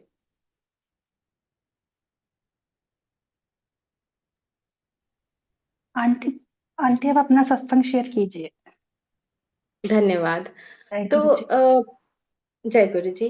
तो सबसे पहली चीज जो मैंने ये सीखी है कि हम इंस्पिरेशन लेते हैं ओल्ड संगत के एक्सपीरियंस से, हम खुद एक संगत बनते हैं। कभी किसी की जर्नी अपनी जर्नी से कंपेयर नहीं करनी चाहिए। मेरे दिमाग में ये कभी नहीं आया कि काश मैं तब गुरुजी से मिली होती। हाँ, अगर मैं मिली होती तो बहुत लकी बात होती है, बट अगर मैं नहीं भी मिली तो गुरुजी का प्रेजेंस मेरे लाइफ की हर चीज में है। मेरी वो हर काम बन रहा है और गुरुजी के प्रेजेंस से बन रहा है, और गुरुजी अपनी प्रेजेंस फील कराते हैं अगर आप मन से विश्वास करें। दूसरा ये कि गुरुजी हमेशा भाव को देखते हैं। मेरे लिए हमेशा, और अब मेरा बच्चा भी छोटा है, मेरे लिए हमेशा पॉसिबल नहीं होता कि मैं ताम झाम से सत्संग करूं। और गुरुजी का फिलॉसफी भी यही था कि सिंप्लिसिटी इज द की। आप एक चेयर पे चोला भी रखेंगे, अगर जैसे मैंने कहा बिस्किट और चाय प्रसाद रखेंगे, गुरुजी तब भी आएंगे। चाहे आप 2 फूल रखेंगे तब भी आएंगे। हाँ, अगर आप शोर शाह से और बड़े स्केल पे करते हैं, वो आपकी पर्सनल इच्छा है, लेकिन गुरुजी ने कभी हमें ये नहीं बोला कि आप बड़े तौर पे शोशाबाजी के साथ सत्संग करेंगे, गुरुजी तभी आएंगे। Simplicity is the key. और आज भी मेरे को गुरुजी की डिवाइन प्रेजेंस उतनी ही फील होती है अपने घर में, चाहे मैं और मेरे अंकल सत्संग कर रहे हो छोटे स्केल पे, या फिर और लोग हमारे साथ हो। और छोटा और बड़ा सिर्फ सोच की बात है। संगत जी, गुरु जी ने जब आपको ब्लेस करना है, आपका टाइम है कल्याण करने का, वो कहीं पे भी करेंगे। तीसरी चीज मैं शेयर करना चाहती हूँ, मेरा पर्सनल एक्सपीरियंस। जब मैंने फर्स्ट टाइम सत्संग किया था तब तो मैंने सब टाइम पे किया था, क्योंकि मैंने किसी से नई नई गाइडेंस ली थी कि सत्संग कैसे करते हैं। जब मैंने दूसरी टाइम सत्संग किया, किसी रीजन की वजह से मैं सत्संग टाइम पे स्टार्ट नहीं कर पाई, और मेरा उस दिन एटीट्यूड थोड़ा कैजुअल भी था। शायद मैंने उस दिन गुरुजी को फॉर ग्रांटेड लिया, और क्षमा गुरुजी की, मैंने ऐसा सोचा। मैंने सोचा चलो ठीक है, अभी कोई बात नहीं, दिया नहीं जल रहा है, तो 5 मिनट बाद माचिस अरेंज करा के मैंने स्टार्ट किया। Sangat ji, Guruji is a parent as well.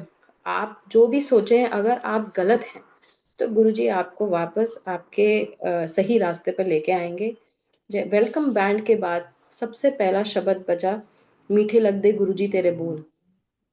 और उसमें जो भाई हरबंस सिंह जी जो गा रहे हैं, उसमें वो अम, एक एक्सर्प्ट आता है जिसमें वो पंजाबी में बोलते हैं, तो मैं उसका हिंदी का सार बता रही हूँ कि मैं शायद इतनी बढ़िया पंजाबी ना बोल पाऊँ, बट उसका सार ये था कि वो अमृत वेले की इंपॉर्टेंस बता रहे हैं, और वो ये बता रहे हैं कि ठीक 12:15 बजे नहा के जितने भी कीर्तनिया थे, वो गुरु चरणों में लग जाते थे, गुरु का नाम जपते थे, और 3 बजे शार्प अमृत वेले में उनका उनका गुरु की आराधना करना शुरू हो जाता था। अगर वो 3 बजे अमृत वेले में जुड़ के उन्होंने पाठ शुरू नहीं किया, तो वो शर्मिंदगी महसूस करके वो कीर्तनिया खुद आप पे ही रब का नाम लेने लगते थे, खुद ही जाप करने लगते थे। पर जैसे ही कीर्तन खत्म होना, उसी टाइम पाठी ने बोलना कि क्यों तूने ये जो 5 मिनट अपने गुरु के सामने गंवाए हैं, उसकी उसकी ताड़ना कौन करेगा, उसका भरना कौन भरेगा। और मैं उस दिन 5 मिनट ही लेट हुई थी। मेरे सत्संग का टाइम अराउंड 3 बजे ही था दोपहर के। और मुझे जब ये फटकार लगी, मुझे समझ में आ गया कि ये मेरे लिए ही गुरुजी ने बोला है। और उस दिन के बाद मैंने कभी भी कोई भी सत्संग, जो टाइम मैंने गुरुजी को दिया है, मैं उसी टाइम पे सत्संग स्टार्ट करती हूँ। मैं गुरुजी को हर जगह साथ लेके चलती हूँ। हर किसी का अपना एक कनेक्शन होता है। मेरा कनेक्शन ये है कि मैं उठते बैठते सोते जागते घर के बाहर निकलती हूँ अपने बच्चे को लेके, सबसे पहले गुरुजी को यही बोलती हूँ, गुरुजी आप साथ चलिए, गुरुजी आप खाना खाइए। और जब मैं उनको किसी सत्संग में इनवाइट करती हूँ, हमारे लिए हम 3 बंदे घर में नहीं रहते, हमारे लिए चौथे और हेड ऑफ द फैमिली गुरुजी हैं। तो जब भी सत्संग होता है, मैं एक प्रॉपर इनवाइट बनाती हूँ, उनको जाके इनवाइट करती हूँ कि आप जरूर आना। और जो मैंने टाइम दिया होता है संगत जी, मैं उसी टाइम पे स्टार्ट करती हूँ। तो मेरा कहने का मतलब ये है कि गुरु को कभी फॉर ग्रांटेड नहीं लेना चाहिए। अगर किसी चीज के लिए आप दिल से मानते हैं, तो पंक्चुअलिटी पे हमेशा ध्यान रखना चाहिए। अगर आप किसी के घर भी जा रहे हैं सत्संग के लिए, तो आप टाइम पे जाएं, टाइम पे जाके ज्वाइन करें। बहुत से लोग आजकल फोन यूज करते हैं। गुरुजी हमेशा बोलते थे कि अगर आप अपना फोन नहीं यूज करना चाहिए, अगर आप फोन यूज कर रहे हो तो जो फोन पे है, फोन के उस पार है, उसको आपकी ब्लेसिंग्स चली जाती हैं। तो ये कुछ लर्निंग्स थी। और सबसे इम्पोर्टेंट मेरी लर्निंग यही थी कि आप अपनी जर्नी कभी किसी के साथ कंपेयर ना करें, ना आप अपनी ब्लेसिंग किसी के साथ कंपेयर करें। और ये मैंने अपनी लाइफ में ही सीखा है कि गुरुजी का हर किसी को लाड करने का, प्यार करने का अपना तरीका है। वो मेरे साथ किस तरीके का कनेक्शन रखते हैं, वो मेरे और मेरे गुरु के बीच की बात है। जैसे गुरुजी हमेशा बोलते थे कि आप पाठ भी मन में करो, लोगों को बताओ मत, आप दान भी मन में करो, बताओ मत। तो सिमिलरली आपका जो कनेक्शन है आपके और आपके गुरु के बीच में, कोई और उसका, लोग उसके जरिया बन सकते हैं। जैसे कि मेरे केस में मेरी वो सहेली बनी, जो मुझे पहली बारी लेके गई थी, और फिर पारुल बनी। लेकिन जो कनेक्शन है 1 to 1, वो हमेशा आप और आपके गुरु के बीच में ही रहना चाहिए। और संगत जी, यही थी मेरी जर्नी, यही मैं शेयर करना चाहती थी। आज गुरुजी ने यही बुलवाना था, जो है मेरे जीवन में गुरुजी के वजह से है। मैं ये सत्संग खत्म करते टाइम ये बोलना चाहती हूँ कि मेरी मदर हमेशा वर्किंग थे, तो मुझे हमेशा ये लगता था कि बाहर जाके वजूद बनाना या बाहर जाके जॉब करना, करियर में कुछ करना बढ़िया, वही हमारी असली पहचान होती है। बट गुरुजी ने जब फटकार मार के आपको सीधा करना होता है, गुरुजी आपके सारे कॉन्सेप्ट सीधे कर देते हैं। फ्रॉम थिंकिंग कि मैं प्रोफेशनली 30 या 40 की उम्र तक कहीं की हेड एचआर बन जाऊंगी, मैं बहुत बढ़िया करूंगी अपने लाइफ में, सक्सेस ही ये मैटर करता है। मैं जब से मूव हुई हूँ, गुरुजी ने, मैंने कहा था ना कि मेरी क्लेंजिंग नहीं हुई थी, गुरुजी ने सबसे पहले मुझे ह्यूमिलिटी सिखाया कि कोई घर का काम करना कोई छोटी बात नहीं है। मुझे खाना नहीं बनाना आता था, मैं आज सब कुछ खुद करती हूँ। और मैं अभी एक ब्रेक पे हूँ। मेरे जैसे इंसान के लिए जो ये सोचता था कि अरे करियर में ही कर रहे हो सब बढ़िया, तो ही बढ़िया होगा, मैंने 3 4 बारी ट्राई किया कि मैं यहाँ पे आके नौकरी करूँ। और मुझे गुरुजी हर बारी मैसेज भेजते थे, वो जॉब नहीं मिलनी जो तूने सोचा है, मैंने तेरे लिए दूसरी जॉब सोची है। और संगत जी, हम इतने इमेच्योर होते हैं, मैं बार बार वर्क के बारे में सोचती थी, बल्कि जॉब मुझे ये मिला था कि मैं अद्वित की मदर हूँ, और मेरा मदर होने का जॉब मुझे अभी इस फेज ऑफ लाइफ में पूरा करना है। तो for me Guruji is a parent, for me Guruji is everything. And मेरे लाइफ में जो भी है वो गुरुजी की वजह से है। इनफैक्ट आज का जो मैं सत्संग कर रही हूँ वो मेरा आखिरी सत्संग है। मेरा बेटा अभी बहुत छोटा है, हम तीनों अकेले रहते हैं। मुझे बड़ी जब अद्वित पैदा हुआ था, मैंने गुरुजी को अरदास की थी कि मुझे जीवन में कभी मौका देना कि मैं अद्वित के बारे में, आपकी ब्लेसिंग्स के बारे में बता सकूं। क्योंकि मुझे ये मिसकंसेप्शन हटाना है कि नया संगत होना या पुराने संगत होने में कोई फर्क है नहीं, भगवान के सामने आप सिर्फ संगत है। और 3 4 दिन पहले मुझे वासन अंकल का मैसेज आया, पारुल ने मेरा नंबर दिया था ग्लोबल सत्संग शेयरिंग के लिए। और मैंने वो जैसे ही वासन अंकल का नाम देखा और मैंने उनको मैसेज किया, मुझे अंदर से लगा कि मुझे बोलना चाहिए कि क्या मुझे एक मौका मिलेगा। मुझे मौका मिला किसी रीज़न की वजह से। मैं अंकल ने मुझे डेट बता दी थी बट टाइम नहीं बताया था।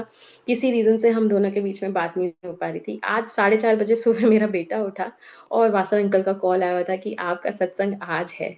और गुरुजी कैसे हमारी छोटी-छोटी ख्वाहिशों का ध्यान रखते हैं। मैं गुरुजी को यही बोली थी, गुरुजी प्लीज़ आपने ये मौका दिया है, हाथ से जाने मत देना, बट मेरे बच्चे को उस टाइम पे देखने की सुविधा हो।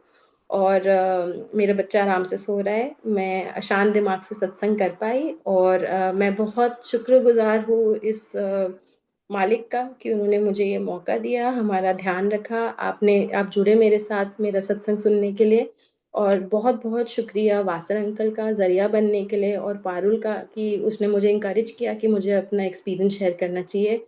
अनंतम अनंतम शुक्राना गुरुजी, अनंतम अनंतम शुक्राना, अनंतम शुक्राना संगत जी। आई होप कि आपको मेरा सत्संग पसंद आया। जय गुरु जी।